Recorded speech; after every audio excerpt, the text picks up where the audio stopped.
My name's Agata Brenneman, and I am the Director of Communications and Community Engagement at CelebrateOne.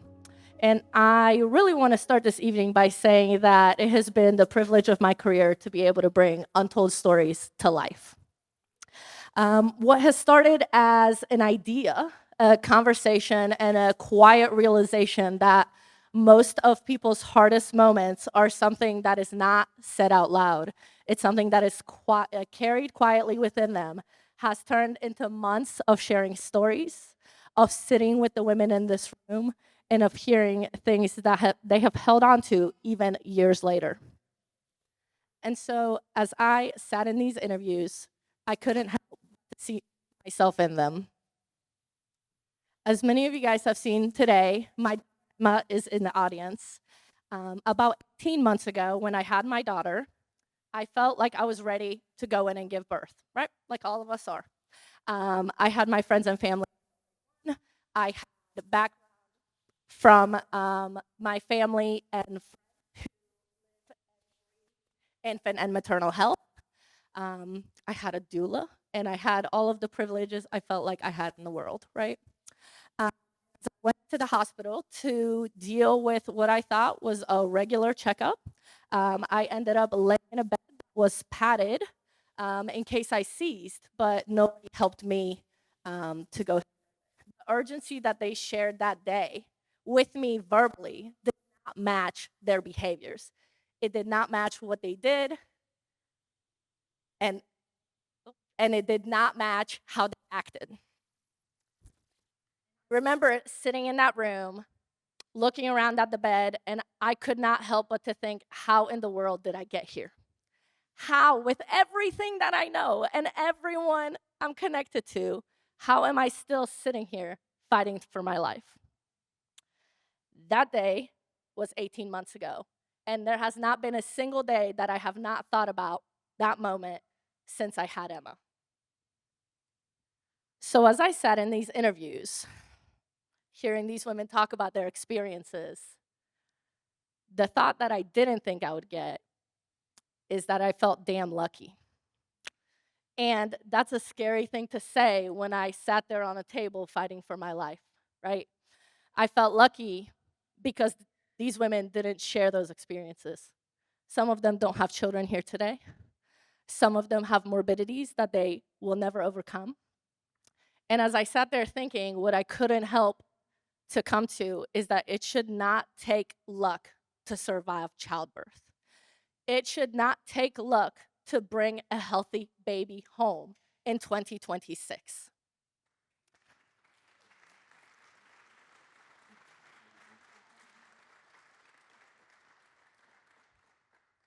So the more I sat there and the more I talked to my team and the beautiful women who are at Celebrate One, the more I realized I was not the only one with a story. And so that's where Untold Stories came from. So before we get started and we bring up these beautiful women up to the stage, I want you guys to give me just a quick second. I want to really show how deep this thought really goes. So if you're someone in this space who has their own untold story, be it through pregnancy, birth, postpartum, be it you've had a miscarriage or you suffered loss, you've had a hysterectomy or another morbidity that you cannot overcome, be it that you were the partner or the family of someone struggling, could you please join me and just stand up for a second?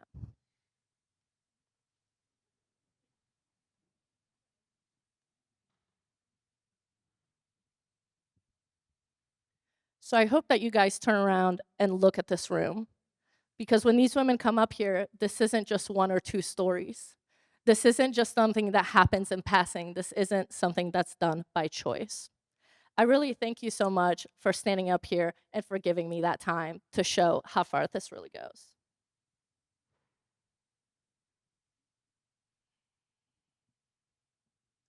So, the women you're about to hear from today, you've hopefully heard their stories over the last 6 months. But I do want to take a moment to talk about what it took for them to get there, and not their stories per se, but what it took for them to say that out loud, right? Most of the stories and most of the things that we go through in hardship are things that we carry in silence. We may say them out loud to a partner or a family member once in a while, but you don't want to be a bother. You don't want to keep saying it out loud, right? So as much as we know what that takes, as much as we know how scary that is, these women didn't just say it to their partner. They didn't just say it to family or friends. They said it out loud on camera for the whole world to hear, right? And that is what is courage. Because to say it in silence is one thing, but to say it out loud to help someone else walking that path is another. So I want to say that I know that these women that shared these stories believe that their experience, their journeys can help light the path for others. That's why today they will be up here and share their journeys. They believe that when we talk about these things and we bring them out of the shadows, we can hopefully help just one more family walking that path. Because if all of our stories can help just one more family, that's a ton of families doing a lot better tomorrow than they are today. So, as I bring up the panelists up here, I do want to say we are going to start this with some joy. Taylor, who was our December story, is actually at home celebrating the birth of her beautiful, healthy baby girl.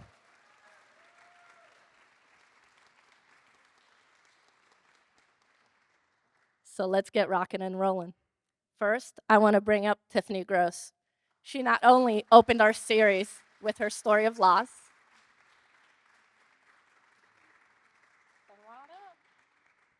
Tiffany not only opened our series with her story of loss, but she's also the leading story behind this series. She fueled this campaign as she joined my team years ago, carrying this hurt.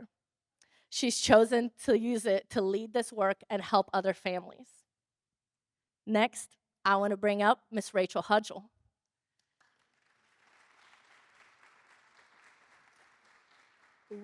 Miss Rachel is a strong advocate for maternal and postpartum mental health. After her pregnancy and postpartum experience with her daughter, Abby, she's even taken her story to the State House to fight for what other women need and they deserve. Our third person is Miss Jessica Jennings.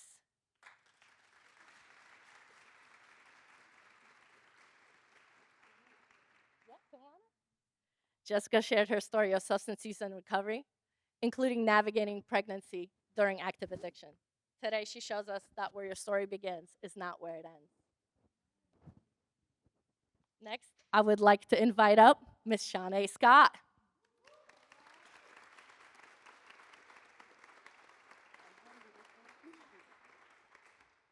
Miss Shanae actually connected with CelebrateOne over a decade ago after the loss of her daughter, Jaya. She has been the face of one of our previous campaigns almost 10 years ago. And today, I'm real grateful that she's willing to come back and share her story with us one more time. And last but not least, I would like to bring up our facilitator, Miss Jennifer Moore Bullock. Jennifer? Let me get her name right. Miss Jen Bullock Moore.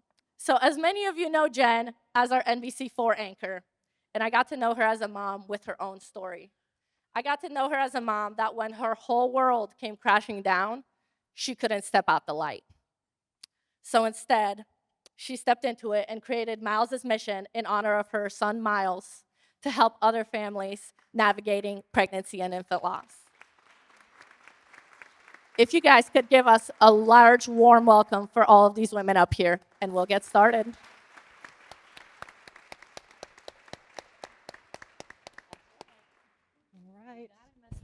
All right, I think I'm hot now, right? You guys can hear me okay? Well, thank you so much for being here today. Thank you for that warm welcome. Thank you for making these ladies feel so comfortable, as well as myself, to be in a space where we can openly share our stories that we have quietly carried with us for some of us many years. You're going to hear a conversation diving a little bit deeper into our individual stories. You may see some tears. You may hear our voices break, but there's power behind that. We are still here, and the fact that we are still moving forward, I think, shows that quiet strength that comes with experiencing pregnancy loss or pregnancy difficulties, post, during, before. And so as you listen, think about someone that you may know, but also how you can take our conversation with you, carry it with you into the next day, the next week, and continue to move forward the mission that we are all here for together. So with that being said, I want to start with a very simple question for our panel about the fact that, we shared our stories on camera, which is not something that is common for a lot of folks. So I want to start with Rachel. What did it mean for you to be part of this campaign? I think that does this one is it working? Okay. Um, I think for me to share my story for the first time was very freeing. I had been in the dark for so long and isolated for a year with my mental illness during pregnancy, several panic attacks a day, had a blood clot that I had known nothing about. People didn't believe me when I was sick. That to finally be able to talk about it and have people hear it and believe me was very vindicating for me. It really took a lot of the just a weight off my shoulders and to be able to tell other people and talk about it. They say that you cut it in half when you talk about something, and it felt really freeing to be able to talk about it and let other people know that you can go through these things and come out on the other side. And it was just a really great experience to be able to do that and do it in a safe way that Agata made it. And we'll go down the line, Tiffany. I think for me, it was very freeing. So personally, this is something that was very dear to me, and I spoke with my leadership about this is something that I wanted to bring to life, and um, they ran with it for me and let it go. And so it was very relieving and appreciative and very much needed, because a lot of times when you're going through these things, you're going through it alone, or you think you're going through it alone, or it's just you. A lot of times people don't think that it happens until it happens in your own backyard. And it needs to be talked about. It needs to be normalized that we have these conversations as women, that it's important that we hold each other together. Absolutely. And I know for me personally, a lot of my life is lived on camera. Um, but to have that support of leadership, as you mentioned, when I brought it up to my bosses and they were like, yeah, absolutely, you're able to reach a completely different audience and maybe tell your story in the way that you want to tell it. So it was very freeing, very empowering, and felt very impactful to be able to share that with people. Would you say, Jessica? Yeah, I would definitely agree. And I am somebody that for many, many years, I spent taking. I spent taking, I hurt a lot of people, I did a lot of damage, I wreaked a lot of havoc. And in my recovery, I have found that in order for me to give back, I have to recover out loud. And there's power in that because when I'm able to take things that were in the shadows for so long and bring them into the light, that there is power in that and that there is healing in that, and it allows other people that are living in that darkness to step out in the light, and that's where hope is found and that's where help is found. And Shawnee, I remember when we had a meeting prior to this event, you had talked about the fact that when you appeared on camera for this series, you looked a little different. And that's because you experienced birth after you were able to share your story. Look at that cute little sweetie right there.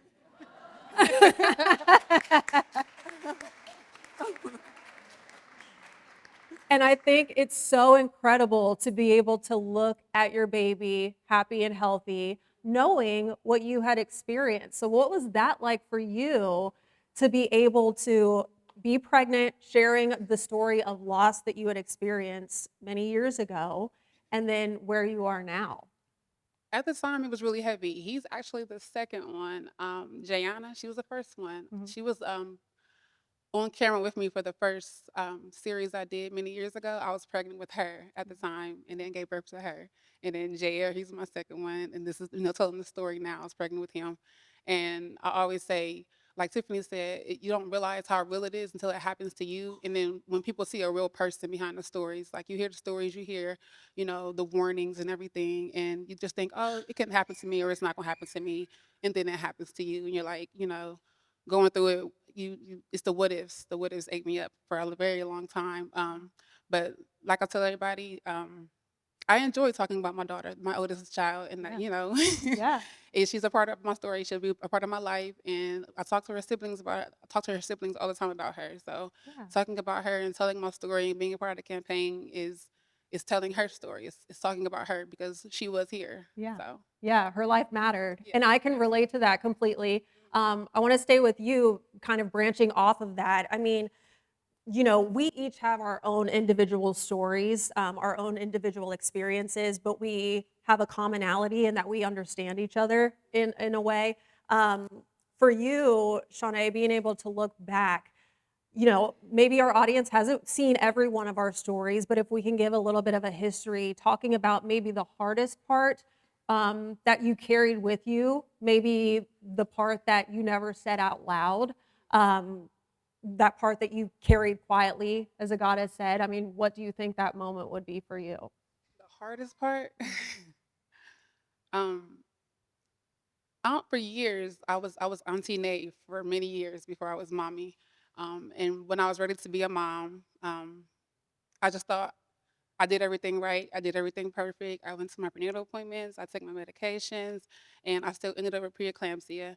And just the hardest part was blaming myself. I really blamed myself a lot.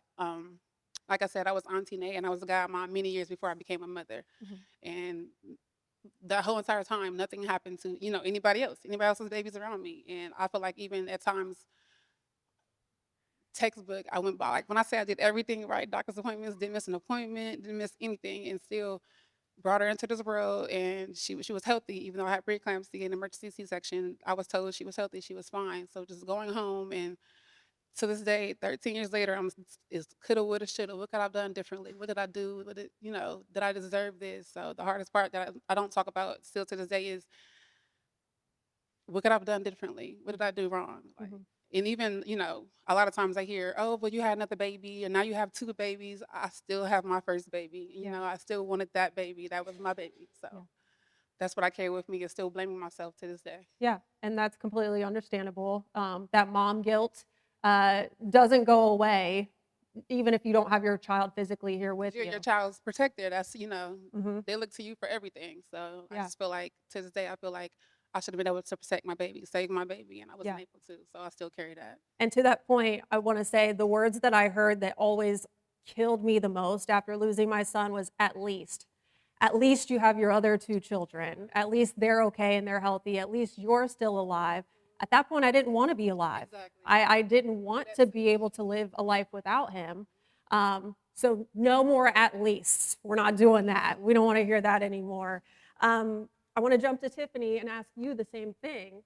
When it comes to your individual journey, what do you think was the hardest part that you may have carried quietly with you? I think that the biggest thing for me was I lost my daughter 13 years ago. I was blessed to get pregnant with my son, Kylan, and it was the most terrifying pregnancy I've ever had. I Every month it was 6 months. Okay, my daughter passed away at 6 months, so at 6 months was he gonna be here tomorrow morning when I wake up? Then it was, we made it a year. We made it this. So every month it was a milestone. That was something that I carried within me. That I didn't even realize that I was living with that every single day. Like it was, I was terrified my entire pregnancy with my son. Even once my son was here, it was, yay, we made it 1 month. Yay, we made it 2 months. Yay, we made it 3 months. It was like a breath of fresh air. I can remember at 6 months, which is when my daughter passed away, I barely slept because I knew for sure that at any given day in that 6 month that I was going to wake up and my son was no longer going to be here. So I think that was the biggest fear for me. And I think a lot of times people don't think about the trauma, the impact that that kind of trauma has. And I was having this conversation with Agata yesterday, actually. Do you think that looking back, there were ever moments now that you're like, I missed out on things with my son because I was living in so much fear? Absolutely. Yeah. Absolutely. I definitely was not living in the moment Mm, because I was living in fear. mm. And I think that's a lot of times what people don't realize, that you're battling that internally while you're still caring for your son. Yeah, and I honestly didn't even realize that I had been carrying that pain and that fear in me for 13 years. Mm, And I can remember when I found out I was pregnant, I bawled. mm. I bawled like I can't go through this again. Yeah. So not tears of joy. No. Yeah. Yeah. So yeah, Wow. absolutely. So Jessica, I'm going to come to you and ask you the same question. I mean, what do you think that you carried with you, whether quietly or out loud, the hardest part? This is a hard question to answer, especially in my present company. However, the the thing that I carried quietly was that I didn't want my pregnancy. Mm, Um, I was in active use, and I spent the first half of my pregnancy in denial, and not even necessarily in denial. I just didn't want to face it. And when I tell people now that I have placed a child up for adoption, I am every single time met with, "Oh my gosh, what a selfless decision. mm, Good for you." And I I really hate that response, mm, because looking back, that is one of the most selfish decisions I've ever made. mm, One of the best decisions I've ever made in my life, but it was definitely, my heart at the time was that of, for selfish reasons, not selfless ones. I am very grateful that that is how it ended up, and that I did give birth to a beautiful, healthy baby girl, but I was doing that for selfish reasons. yeah. Well, I want to commend you for being strong enough and willing enough to share that honestly, because it could have been very easy for you to come up with some kind of manufactured response, knowing the company that you're in. But that's why we're all here, right? We all have hard, individual, very personal stories. Um, and there may be someone out there who can relate to that more than you understand. So thank you for sharing that honestly. We appreciate that. Rachel, I want to ask you the same thing as well. Is there something you carried quietly, or what was the hardest part for you? I think the hardest part for me was I had been med compliant for so many years with my bipolar disorder.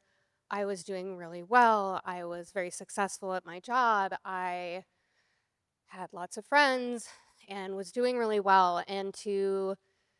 I had always wanted to be pregnant, always knew I wanted to be a mom. And when I got pregnant, 6 weeks in, the hormones hit and everything came crashing down. I was having 20, 30 panic attacks a day. My husband would hold me as I sobbed in bed, and I wanted to die. Um, I remember my mother being at my apartment with me, and I pointed at the window. I lived in a 3-story townhome, and I said, sometimes I just want to jump out the window. I know it won't kill me, but something might happen. And having to carry on every day, wanting to die, knowing I can't die, I'm pregnant, I want this baby, but I don't want to live feeling this way. And people not understanding that feeling and thinking that you're selfish or self-centered for having those mental health feelings, but that's what you're feeling. And knowing I had to carry on because I had family and I have a baby that I want to protect and I love and I still want her, I just didn't know how to function every day. And every day felt like a battle, just trying to get through. Waking up, and sleep was awful because I had perinatal PTSD, and I would go to sleep and have nightmares, and I'd wake up and my day was a nightmare. And it was one of the most traumatic experiences I ever went through. My daughter was the biggest blessing, but it was the most traumatic experience to go through. And I was so blindsided by it because I didn't know you could experience that in pregnancy, and it was one of the most horrific things I ever experienced in my life. And I think, for me, my son was stillborn at 33 weeks. He was my third child. So we were talking about the mom guilt, and blaming yourself, questioning yourself. And for me, it was the day before he passed away that I remember thinking he wasn't super active. As much as he had been, but we had just moved into a house. I was moving around a lot. I'm like, oh, maybe I rocked him to sleep, he's just relaxed. And I had a Doppler device. I was able to check his heart rate. His heart rate was perfect. So I'm like, okay, like everything's good. And then going to bed that night and waking up in the middle of the night and not being able to track his heartbeat at all. And from that day, even to this day, I don't even know how much I've told my family this, how much I've blamed myself, thinking I should have acted sooner, if I could have saved him, if I had gone to the hospital the day before, would that have changed anything? And, almost 5 years later, we've turned it into an incredible mission, but I still question myself constantly about whether he would be here now, getting ready to go to kindergarten, And so those are the kinds of battles that even years down the road, 13 years, you just are constantly fighting with yourself about. So thank you all for sharing that openly. When it comes to after the fact, after you've experienced either this loss or this trauma, placing a child up for adoption, there are a lot of different organizations, there are a lot of different people that offer kind of support services, things like that may help you along your journey. So Jessica, I want to ask you first, was there a service, a person, an organization, and maybe what was the turning point that, especially for you experiencing addiction, that led you to seek that help? First of all, I want to say that my family was my saving grace. My parents at the time, I say this to them not as often as I should, but they saved my life. The support I had going through early recovery, my partner, my parents, they made a huge difference. However, I work in treatment now, and I have made it my mission and my responsibility to make sure that people don't fall through the cracks, and that when folks touch systems and systems touch people, that we don't miss those opportunities. Because looking back at my story, especially this one, how many different professionals and how many different systems I went through during this period of my life, and how many missed opportunities there were because no one asked questions. No one offered help. My substance use was not brought up once, not by an OB, even when I went in at 6 months pregnant, not having any prenatal care at all. Not when the baby's umbilical cord tested positive for substances, not when I was talking to a social worker about why I decided to place my child up for adoption. Never once was it questioned. I was never offered, or maybe I was and I didn't accept it, but I was never offered, I never got to process, I never grieved that decision or that loss after the fact. Instead, I turned to the one coping mechanism I knew at the time, and that is when my addiction went to a completely different level. And I think that's a real opportunity for education and an opportunity for improvement, and that we don't miss those opportunities, and that when we have folks come through our systems today, that we jump on that and make sure that we're offering those and we're having those tough conversations, because sometimes all it takes is a question. Sometimes all it takes is an offer for help for somebody to say yes. Not saying that I would have at the time, but maybe. Yeah. I appreciate what you said about maybe even the lack of, right? Because I'll just briefly share that for me, it wasn't until I experienced loss and became involved in the loss community that I realized everything that I didn't get in my recovery, in my grief, even in the days after in the hospital when I'm grieving my son, but I'm on a maternity floor listening to babies cry all around me, and I'm tortured for like 4 days, recovering from a C-section and hearing all of this joy, and I'm mourning. I'm in agony, and so that's what drove us to create Miles's mission and to make those changes because women shouldn't be forced to be in those positions because that's what the system has in place for us. That's no longer an excuse in 2026. So thank you for sharing that. Um, so Rachel, I want to ask you: was there a specific, source of support for you? Was there a service? What led you to seek that additional help? Yeah, so I'll say, for me, I work in the behavioral health field like Jesse does, but what I found so shocking, and as I've become more involved in perinatal and maternal mental health, is there are not a lot of resources. So I didn't know where to turn when I had these problems. I didn't know a God. I didn't know these people. I didn't know Celebrate One was a thing. I didn't know Poem.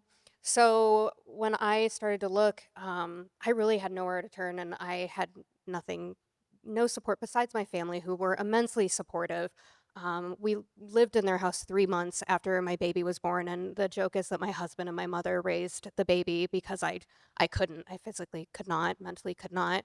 Um, but I mean, in my research and looking, I mean, there are 5 perinatal mental health inpatient facilities in the United States, the closest one being 7 hours away. So even getting help is really hard, far and in between, which is really sad for people that need this type of treatment and need that kind of help. So I really relied heavily on my family. My husband took care of our beautiful baby girl for the first 6 months because I couldn't. I couldn't. I could find no attachment. I couldn't do anything besides maybe feed her a bottle. And my faith got me through. I knew that if I had God and there was something that I was going to do later on, and I truly believe that because I'm sitting here in a panel with these inspiring women and talking about my story, and so if I went through it, then I'm going to somehow maybe help someone else that went through it, and it wasn't a complete loss if I went through it. So but I think that there's a lot more that can be done as far as resources and getting people the help that they need so they don't have to suffer quite like I did. Yeah, that's a really beautiful way to look at it. Tiffany, I want to ask you too, because you not only lost a child, but then you talk about the fact that years later, you are expecting again, and that brought on an entirely different type of trauma. So, what was that experience like for you? Was there someone or some organization or something that you were able to turn to, or were you even willing to do that? That's a very good question. So, when I first started down this journey, when it first happened, I blanked out and I became an alcoholic. That was the only way I knew to cope. And from there, my mom was like, "This just isn't going to happen. You got to get yourself together one way or another." And I've always been, I was been in the church, but I wasn't there. Mhm. So then I ended up relying very heavily on my church and my faith and my friends, and they really picked me up and pushed me along the way. At that point, I was so at such a bad point. I wasn't working. I was not doing anything. I had given up. Mhm. But I had literally just given up. That was 3 children gone, and I just didn't want to be here anymore. Mm. Um, but my church and my faith led me to a very, very dear friend that picked me up and showed me my way and pushed me along and got me to where I needed to be. And she also showed me that it's okay for counseling. It's okay to see a therapist. In my community, at least from what I seen in my community, seeking a therapy was not our norm. In the Black community and in the faith community. Yes, Yeah. it was not our norm. So it was not something that I thought I should do. But I ended up seeking therapy, and I sought therapy for about 3 years, and it was the best thing that ever happened to me. I'm so glad that you brought that up. That's great. Yeah.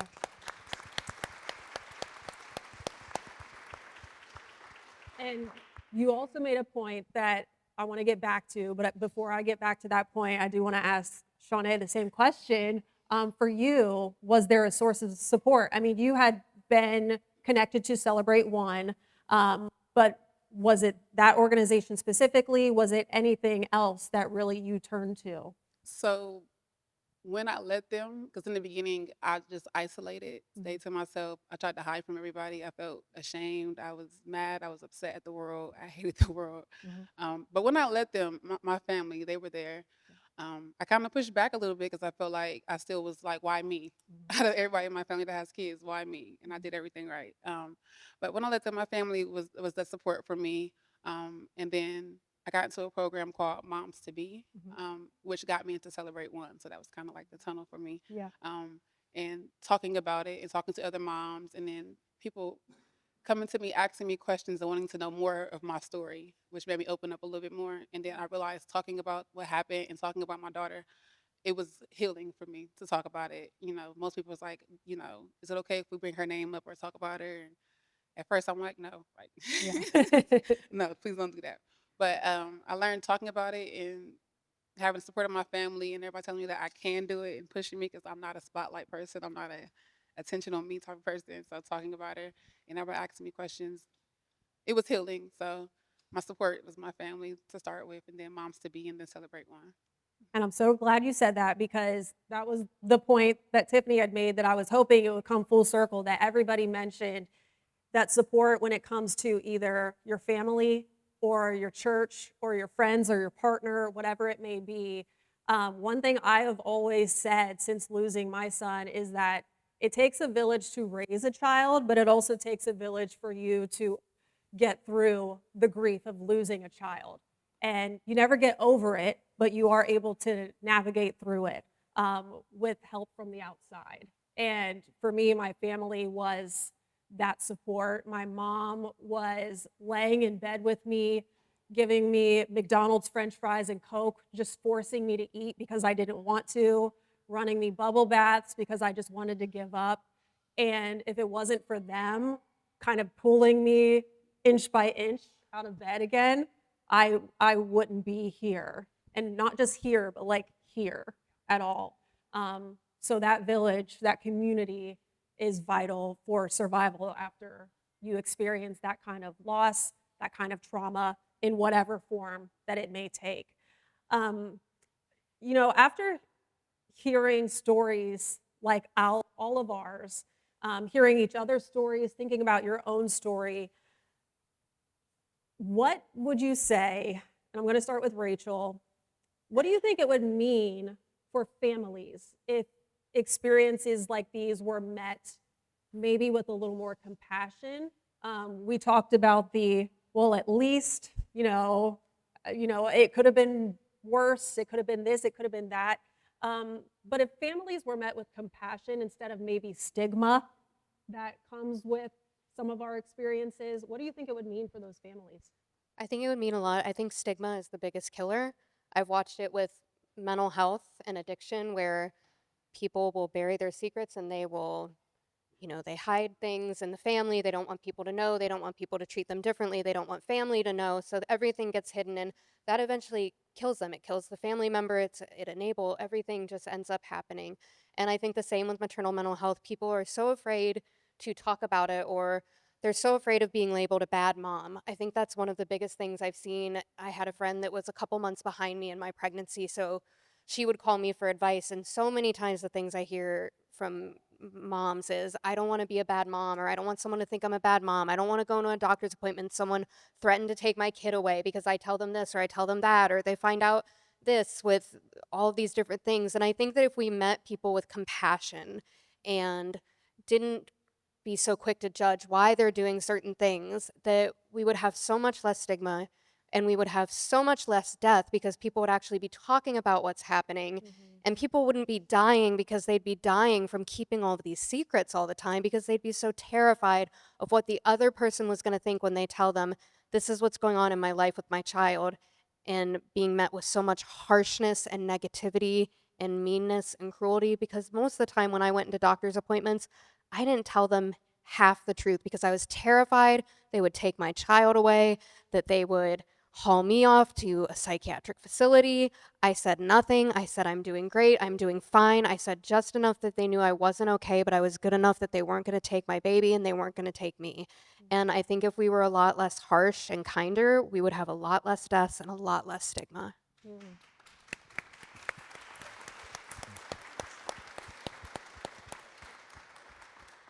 Jessica, I want to ask you this question as well, specifically because I think there is such a stigma, right, around addiction, and especially what that looks like in terms of carrying a child.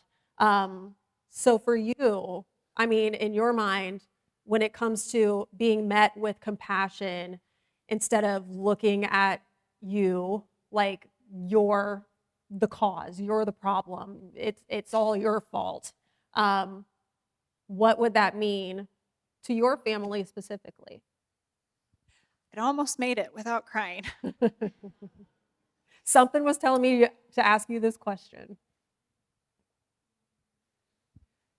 So I don't even remember if I said this in the video or not, but I know I started it this way. My story of addiction and recovery is that of nature versus nurture, and in my case, nature won. So I not only have placed a daughter up for adoption, but I was adopted myself. And I was not raised in an alcoholic home. I was not raised around drugs. I was not raised around alcoholic drinking or anything like that. I had two extremely loving parents. My mom is here tonight. I had all the supportive factors in the world. And it wasn't until very deep in my addiction, but my late 20s, a biological sibling found me, and I found out that every single person in my biological family has a substance use disorder. So it runs extremely strong in my genetics. And because of that, even after the fact and having Jordan and placing her up for adoption, I had talked myself out of having biological kids myself. And my husband and I had had this conversation numerous times over the course of our relationship. And I thank God every day that there were sane people in my life, him included. If you tell anybody that I say that, I'm going to tell them you're lying, to convince me otherwise, because we now have a gorgeous, smart, funny little boy of our own. But I was terrified because of the stigma, because of all of these unknown factors around substance use disorder, around the treatment, around what that means in genetics and all of that. And I know I'm kind of getting away from the question, but Okay.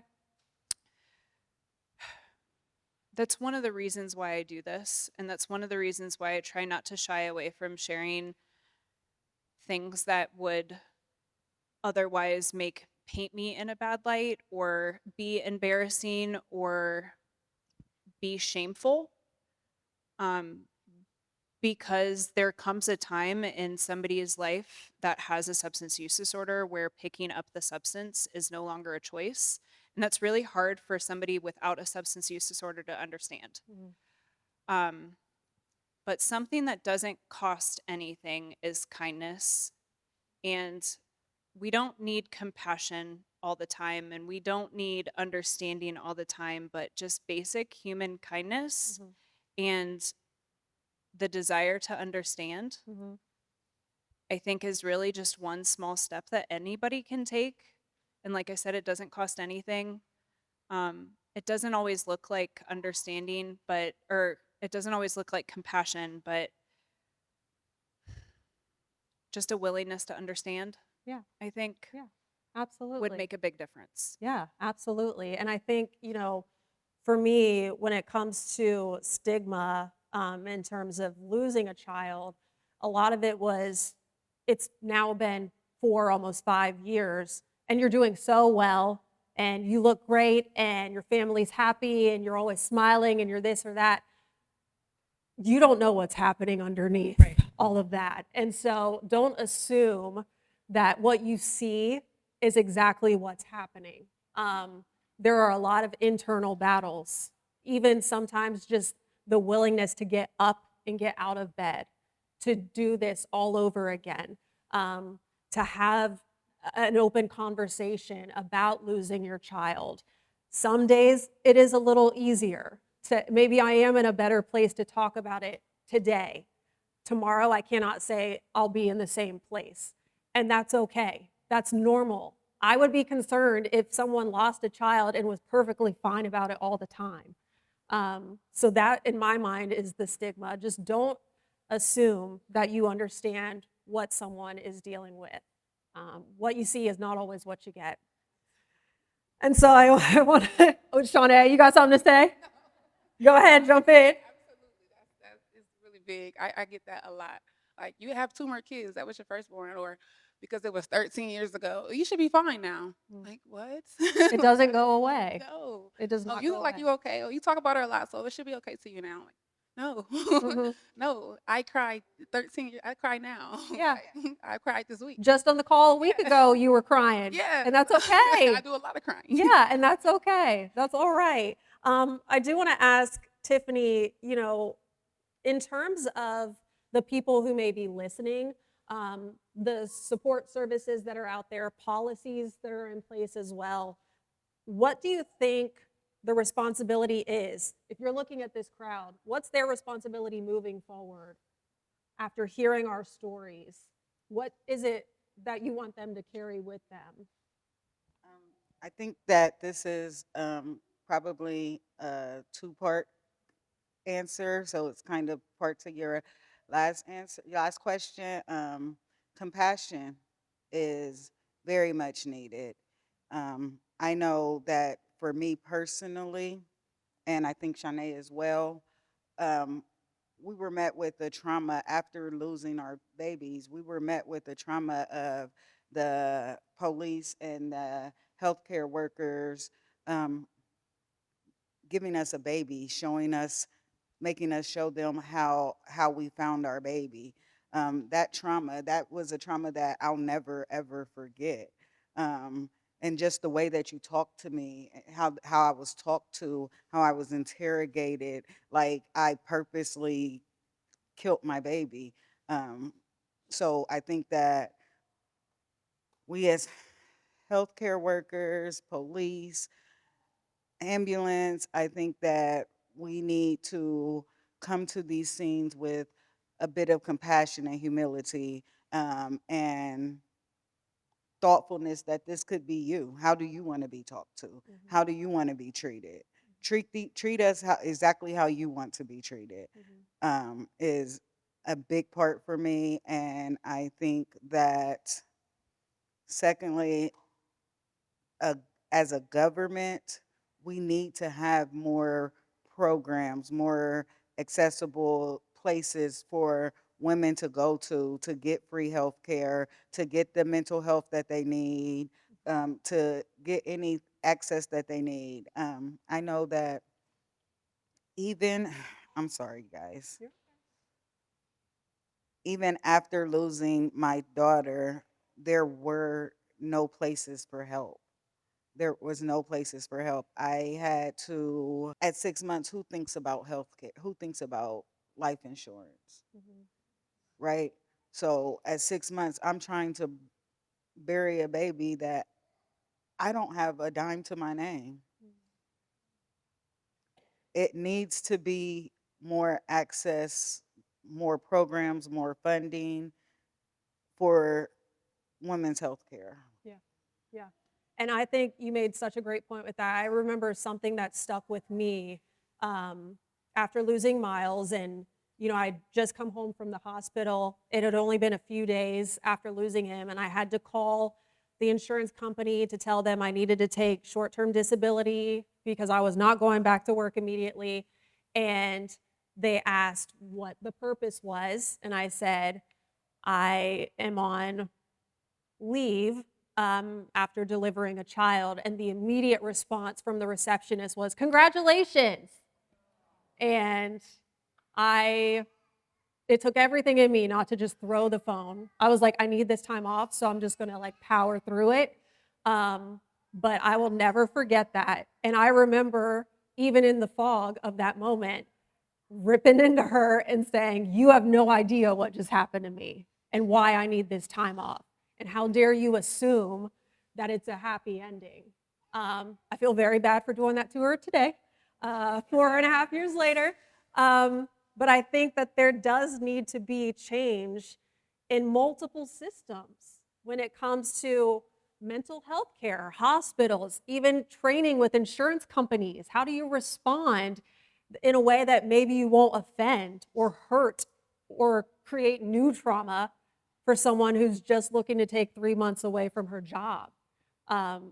So I think there is a lot of systemic change that needs to take place.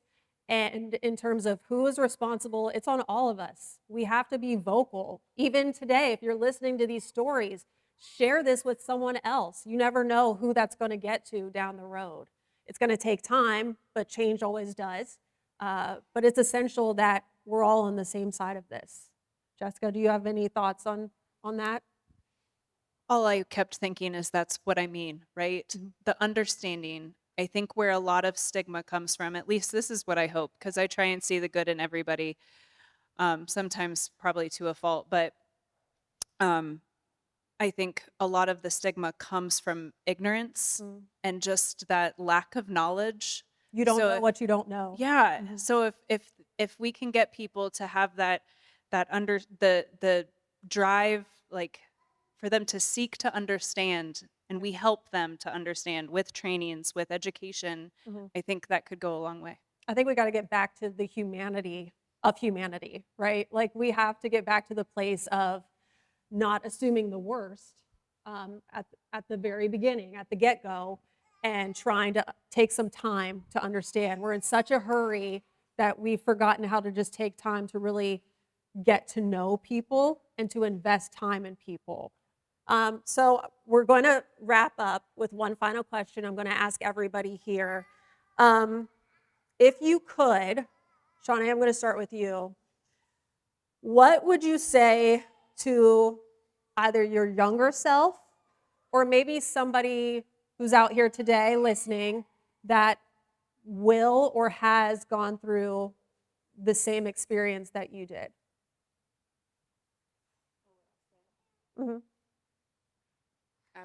I have spoke to somebody, a few people who have gone through it. People I've worked with, people I've talked to. A really close friend of mine actually went through it right after I did, and I was one of the first people she called, and we sat on the phone and cried for a while about it. And I told her it was okay. I told her it was okay to cry. It's okay to cry. It was okay to feel. Um, I didn't lie and say it's gonna get easier because it doesn't get easier, but you learn to live through it. You learn to keep going. You'll find your reason to keep going.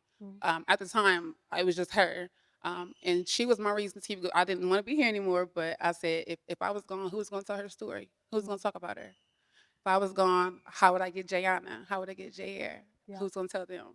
So. I would tell them it's hard right now. Yeah. It's okay to cry. It's okay to feel it, and to not blame yourself. Yeah. It happens. I dealt for a long time. During the first campaign, there was billboards. I was on billboards. I was a lot of my face was in my story was a lot of places. And when people see me in real life, the first question I always get asked was is it true? Is it real? Did it really happen? I got that a lot. And I'm like, who would make that up? Why would you lie about that? That's awful. It was in the script. They came into my home, and I told my story in my home while pregnant with my second daughter. So, but what I say is live through it. It's okay to cry. It's okay to feel it. actually feel it, go through it. Don't ignore it, don't push it away, don't hold it in. Let it out and live through it and get through it and find your reasons to keep going. Whatever that may be, just find that reason. Absolutely. Rachel, I'm going to ask you the same thing. Either your younger self or maybe somebody who's listening today. Yeah, I'll go with the people listening. So 75% of women that go through a maternal or perinatal mental health issue will not receive help. And I think that's really important to know because that's a lot of people not getting help for issues. Um, the highest death rate right now for maternal mental health is overdose and suicide. So we have a huge problem that we're not addressing, or we're trying to address, and there's just not enough of us or not enough of a system to address it. So my big thing is when someone gives birth, or you know a mother that's giving birth and she's struggling, she's got other kiddos, she just gave birth, she's a new mom.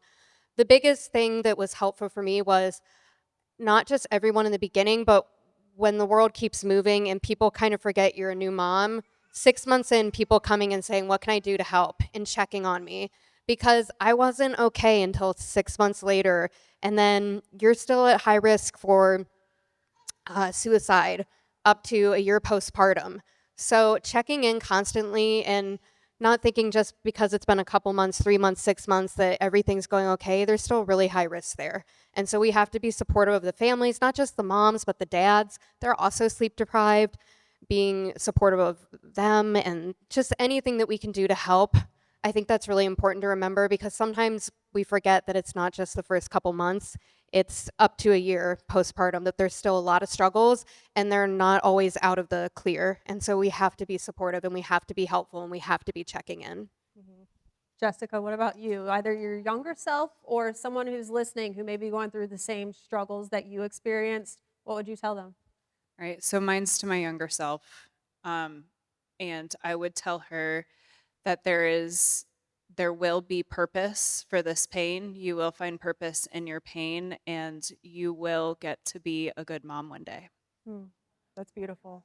And I just want to share before we get to Tiffany that means a lot to me because after I lost Miles and before we started Miles's mission, those words came to me that there would be purpose in my pain.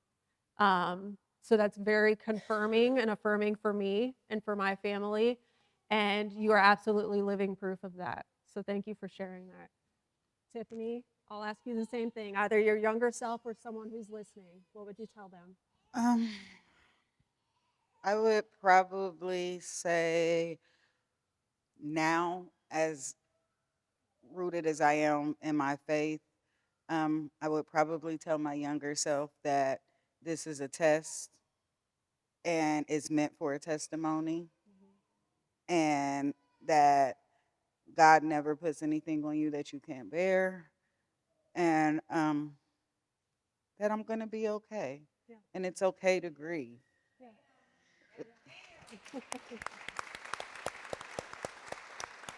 Absolutely. And I'll just wrap it up by saying that so many of you have inspired me and confirmed a lot of things for me in my personal journey as well. Shawnee, you had even said it, that it doesn't get easier. And one thing that I constantly tell people who I speak with that are grieving, that they're going through it, is that it doesn't get easier, but it gets a little lighter to carry as the years go on. And so you're able to pick it up and hold it a little higher and keep moving forward.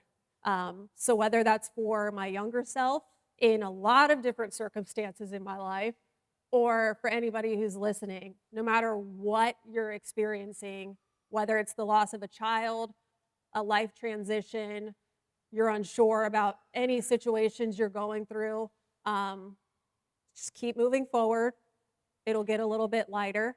And find your people, find your community to push you and carry you when it gets a little hard to keep moving forward. So thank you so much to these ladies for willingly sharing that opening.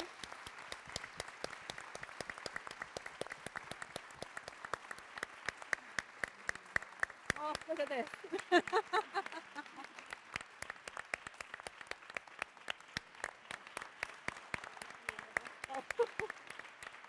Thank you so much. Thank you for the Thank you so much. Okay, so my name's Danielle Tong, and I'm the executive director of CelebrateOne, and I am standing very close to this panel right now, and so I can feel power emanating off of the panel that I know that you felt in the back. I know you did. I know we all shared that experience, but that was incredible. It was strong. Thank you so, so much for coming here and being vulnerable for us. There's so much power in that vulnerability. Yes, absolutely. Absolutely. The phrase that continued to come up was finding, power in the grief, in the pain, in the passion, finding the testimony in the test, what it looks like after, the strength in that. And thinking about early on when Agata said she asked us to stand, those of us who have personal stories.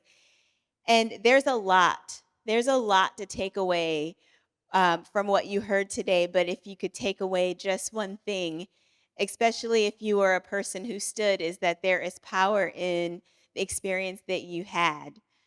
I believe that these folks here tonight have provided me some inspiration to be more visible, more forceful, more powerful in the sharing of my own experiences. And I would encourage you to go home and sit with what that looks like for you, because this is how change is made. What we want to see happen for us, for our lives every day, how it's made starts with what you did here today. And so I am so, so, so, so grateful. Thank you so much.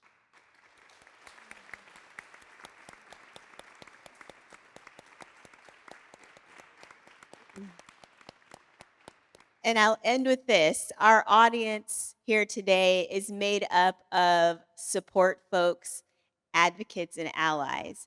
And so I want to thank you as well for, number one, spending your time here with us tonight, but number two, for the role that you've played in the lives of the folks on this panel, for the role that you've played in the lives of the folks sitting next to you in your communities, in your families, in your churches, or wherever it is that you spend your time. I appreciate you for being here, and please come back again, and let's have another round of applause for this panel.